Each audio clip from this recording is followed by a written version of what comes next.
During their training, medical residents learn countless techniques, surgeries, and procedures which they later use to save lives.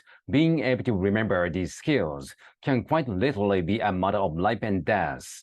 With this in mind, a 2006 research study took a class of surgical residents, learning to suture arteries, and split them into two groups.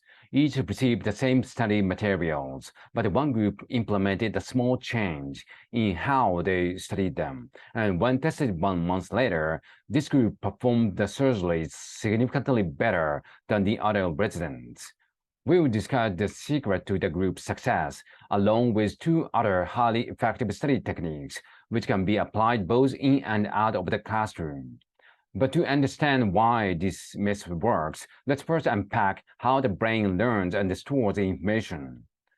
Say you're trying to memorize the anatomy of the heart. When you introduce to a new concept, the memory is temporarily encoded in groups of neurons in the brain area called hippocampus. As you continue to learn about the working of the heart in the class or study in chambers for an exam, you reactivate these same neurons. This repeated firing strengthens the connection between the cells, stabilizing the memory. Gradually, the knowledge of the heart anatomy is stored in long term, which involved another brain area known as neocortex. How information transferred from short-term to long-term storage is still not completely understood, but is thought to happen in between study sessions and perhaps most crucially during sleep. Here, the new knowledge is integrated with other related concepts you already know, such as how to measure heart rate or the anatomy of other organs. And the process doesn't end there. Each time you recall heart anatomy, you reactivate the long-term memory, which makes it susceptible to change. The knowledge can be updated, strengthened, and reintegrated with other pieces of information. This is where our first study techniques comes in. Testing yourself with flashcards and quizzes forces you to actively retrieve knowledge, which updates and strengthens the memory. Students often prefer other study methods, like rereading textbooks and highlighting notes, but these practices can generate a false sense of competence, since the information is right in front of you. Testing yourself, however, allows you to more accurately gauge what you actually know.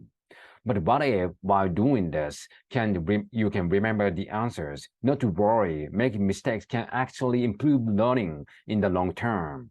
It's theorized that as you rack your brain for the answer, you activate relevant pieces of knowledge. Then, when the correct answer is later revealed, the brain can better integrate this information with what you already know. Second techniques builds on the first. When using flashcards to study, it's best to mix the deck with multiple subjects. Interleaving or mixing the concept you focus on in a single session can lead to better retention than practicing a single skill or topic at a time. One hypothesis of why this works is that, similar to testing, cycling through different subjects forces your brain to temporarily forget, then retrieve information, further strengthening the memory. You may also find the connection across topics and better understand their differences. Now that you know how and what to study, our final techniques concerned when.